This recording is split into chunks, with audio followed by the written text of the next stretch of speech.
Breaking news. On September 1st, a change is set to ripple through households across Canada, one that has been decades in the making, and for many, long overdue. For thousands of widows, widowers, and surviving partners of Canadians who worked their entire lives paying into the Canada Pension Plan, the CPP Survivor Benefit is rising. The announcement has been called everything from a lifeline to a political calculation, but for the people it affects, the reality is simple: more money in the bank, more security in old age, and perhaps a bit more dignity in life's most fragile years. For years, the survivor benefit was criticized as inadequate, frozen at amounts that rarely kept pace with inflation, housing costs, or the price of everyday essentials. As the cost of groceries doubled, as rent rose faster than pensions, seniors across the country asked the same question: how am I supposed to make it? The CPP Survivor Benefit was supposed to help cushion the blow after losing a spouse or partner, yet too often, families said it felt like little more than pocket change compared to the true costs of survival. That changes on September 1st. According to official figures quietly released by Service Canada, the average survivor benefit will see an increase of up to $72 more per month, with maximum payments climbing closer to $1,460 monthly, depending on age, work history, and individual eligibility. For some, the increase will be smaller, for others, larger, but the direction is clear. At a time when every dollar matters, this is one adjustment that seniors say they've been waiting for. The origins of this change stretch back years. Advocates began raising alarms in the mid-2010s, warning that the survivor benefit was outdated. By 2018, reports revealed that many widows, especially women in their 70s and 80s, were living below the poverty line despite decades of their families contributing to the CPP. By 2021, the pressure was undeniable. Petitions circulated, town halls erupted, and advocacy groups demanded Ottawa act. They asked why a lifetime of work and sacrifice, once cut short by death, could leave the surviving spouse scrambling to pay the power bill. Then came inflation. In 2022 and 2023, grocery prices soared, rents hit record highs, and prescription drug costs climbed sharply. Seniors on fixed incomes, especially those relying solely on CPP, OAS, and GIS, felt the pinch more than anyone. For a 76-year-old widow in Hamilton, the benefit meant the difference between heating her small apartment in winter or eating 3 meals a day. For a retired bus driver's surviving partner in Calgary, the monthly check determined whether he could pay for his blood pressure medication. These stories began to pile up, filling newsrooms and government inboxes alike. Critics hammered Ottawa, accusing politicians of ignoring seniors until elections drew near. They argued that a modest bump to the survivor benefit was not generosity but necessity, overdue by years if not decades. "We're not asking for luxuries," one advocate said earlier this summer. "We're asking for fairness, for recognition that when one partner passes away, the bills don't disappear." Still, the September 1st change is real, and for many households, it will be felt immediately. The government has framed it as a matter of respect, an acknowledgement that those left behind deserve more than subsistence. Officials say the adjustment reflects both inflationary pressures and a broader shift toward modernizing the CPP for the 21st century. Supporters call the move a victory. They argue it's proof that advocacy works, that letters, protests, and petitions can break through Ottawa's slow-moving bureaucracy. Seniors groups are already telling their members to check their accounts in the first week of September, to track the change carefully, and to budget accordingly.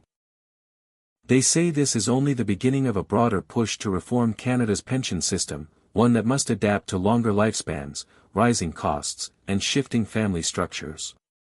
But critics are not convinced. Some economists warn the increase may not be enough, pointing out that $72 more per month barely covers the cost of a weekly grocery trip for one person. They argue that unless Ottawa ties the survivor benefit directly to the real cost of living, seniors will remain vulnerable to the same financial shocks year after year. Others question whether the CPP fund itself can sustain larger payouts, especially as Canada's population ages and more retirees draw benefits compared to the shrinking number of workers paying in. For ordinary Canadians, however, the debate in Parliament means less than the reality at the cash register. A widow in Vancouver shared her calculation: her rent just increased by $55 a month, her grocery bill climbed another $20, and her medication copay rose by $10. That's nearly $85 more each month. For her, the survivor benefit increase will barely balance the books, but at least it will keep her from going deeper into debt. In Toronto, a man who lost his wife 2 years ago said the extra money means he can finally consider taking the bus to visit his grandchildren more often instead of staying home because the transit pass felt like an unaffordable luxury. Behind these numbers are real lives, stories of people who built this country, raised families, worked long hours, paid into the pension system, and now, in their twilight years, are asking for a measure of security. The survivor benefit, after all, is not charity. It is a promise fulfilled, a recognition of contributions already made, of sacrifices already endured. The date is set: September 1st. The first payments will roll out, quietly landing in bank accounts. Some will hardly notice. Others will feel a wave of relief. For those who have been counting coins at the checkout line, the increase is not abstract policy, it is tonight's dinner, next month's heating bill, the ability to live with a little less worry. What happens next remains uncertain. Will Ottawa continue to adjust benefits in line with reality, or will this be another one-time gesture, soon swallowed up by rising costs? Will seniors see broader reforms to pensions, or will this remain a stopgap measure? Economists and politicians will continue to debate. But for those who live it, the impact will be felt in the small, everyday victories: the freedom to buy fresh fruit, to keep the lights on, to say yes when a grandchild asks for an ice cream. In the end, this announcement is more than a financial adjustment. It is about dignity. It is about recognizing that after a lifetime of contribution, no Canadian should spend their final years worrying about whether they can afford to live alone after losing their partner. And while critics may say it is too little, too late, and supporters may call it a breakthrough, one truth is undeniable: on September 1st, thousands of Canadians will breathe a little easier. This is a moment to reflect not only on what has been won, but on what still needs to be fought for. A moment to consider what kind of country we want to be: one that leaves its elders to struggle alone, or one that honors their contributions with respect and fairness. And as the nation waits for the first checks to arrive, one question lingers in households across the land: is this the beginning of true pension reform, or just another temporary fix? For now, at least, the answer rests in the hands of those who will see their benefit rise in just a matter of days. So mark the date. September 1st. A new chapter begins in Canada's story of retirement, resilience, and the quiet strength of those who have given so much already.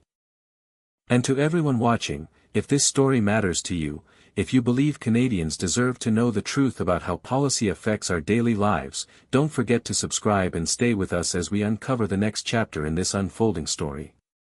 Because for every dollar, every promise, and every choice made in Ottawa, someone at home is living its consequences.